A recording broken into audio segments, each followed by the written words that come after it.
Ada sebuah rumah kontrakan yang dikabarkan berhantu di Yogyakarta.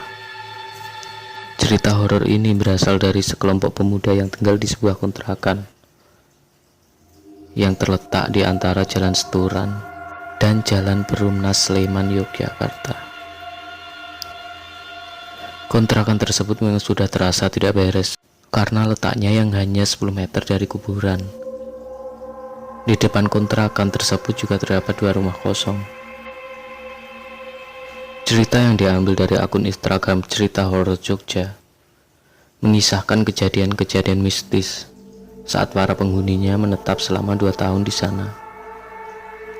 Menurut pengakuan penulis, rumah tersebut terlihat tidak terurus seperti rumah hantu. Penulis menceritakan saat baru menempati kontrakan tersebut sebenarnya belum ada kejadian aneh yang dirasakan. Keanehan dan kejahilan makhluk astral dirasakan setelah 3 bulan menempati kontrakan itu. Mulai dari terdengarnya suara gerbang seperti bergeser, hingga suara orang yang berjalan di samping rumah. Padahal setelah dicek tidak ada seorang sama sekali. Penulis mengaku gangguan yang dialami memang masih berintensitas kecil, dan energi yang terasa pun tidak begitu kuat. Akan tetapi, semakin lama gangguan gaib pun dirasakan oleh setiap orang yang menempati kontrakan tersebut. Bahkan teman-teman yang sering main ke kontrakan juga pernah diganggu sosok yang ada di situ. Rizal, teman penghuni kontrakan tersebut, pernah diganggu makhluk astral di sana. Saat hendak mandi, ia mendengar ada suara air. Rizal berpikir ada orang lain yang mandi di toilet tersebut. Akhirnya ia pun menunggu. Ia menunggu di depan kamar mandi sambil menghabiskan 2 batang rokok. Hingga akhirnya suara air sudah tidak terdengar. Rizal lantas membuka pintu toilet tersebut. Betapa terkejutnya, ia melihat toilet dalam keadaan kosong. Lantai dan gayungnya pun masih dalam keadaan kering. Tidak ada bekas air. Rizal jadi tidak berani menggunakan kamar mandi tersebut sejak kejadian itu. Penulis mengaku memang terdapat sosok gaib yang menunggu di depan toilet tersebut. Sosok wanita yang hanya berdiri menatap sekeliling. Tidak ada hentinya kejahilan. Makhluk asal dirasakan penghuni kontrakan di Yogyakarta itu. Seringkali pintu kamar diketuk saat kontrakan dalam keadaan sunyi. Biasanya ketukan tersebut terdengar pukul 6:30 hingga 9:30 malam. Hal serupa dirasakan oleh Rudi. Pintu kamarnya sering diketuk pada waktu-waktu tersebut. Suara ketukannya pun khas, seperti biasanya. Tok, tok, tok. 3 kali ketukan. Namun pintu tidak bergetar sama sekali. Bahkan dia pun pernah mendengar suara orang menyapu di halaman depan kontrakan pada pukul 2 pagi.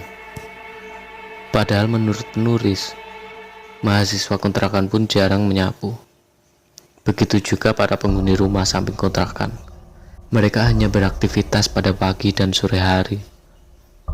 Lantas siapa yang menyapu, apalagi pada waktu dini hari tersebut? Sebuah misteri bagi para penghuni yang belum terpecahkan hingga saat ini. Semakin hari gangguan makhluk astral dirasakan semakin kuat energinya. Pernah seorang penghuni kontrakan ditarik spray dan selimutnya dari jendela.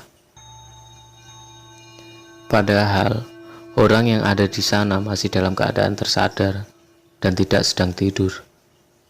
Ternyata pengganggunya adalah sosok anak kecil. Hal tersebut diketahui penulis saat berbincang dengan penjual warung bubur kacang hijau atau borju. Konon ada banyak sosok anak kecil yang mengganggu di sebuah jalan yang juga menghubungkan ke kontrakan ini. Seringkali terdengar seperti sandal diseret. Suara yang mirip seperti orang menyapu yang didengar Rudi. Suara yang mirip seperti orang menyapu. Dan lain-lain. Terdapat cerita lain yang cukup membuat geger seisi kontrakan. Saat itu sedang diadakan pesta bakar-bakar. Mereka mengobrol, bercanda, dan tertawa hingga terbahak-bahak. Namun, kemudian terdapat lengkingan suara perempuan. "Suara opo yo?" katanya, dalam bahasa Jawa.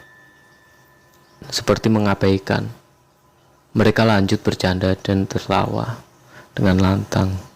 Kemudian suara lengkingan perempuan itu terdengar lagi. Akhirnya, salah satu penghuni yang indigo mencoba menetralisasi keadaan.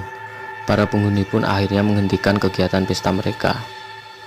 Hal tersebut dilakukan agar tidak ada gesekan energi, sebab pernah terjadi gesekan energi yang mengakibatkan salah satu penghuni rumah kontrakan tidak bisa bergerak sama sekali.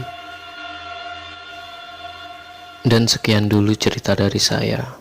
Jika kalian memiliki pengalaman horor misteri, silahkan hubungi saya melalui Instagram atau email saya yang sudah saya cantumkan di deskripsi. Dukung terus channel ini dengan cara like, komen, dan subscribe supaya saya lebih bersemangat menceritakan kisah misteri horor lainnya. Terima kasih. Wassalamualaikum warahmatullahi wabarakatuh.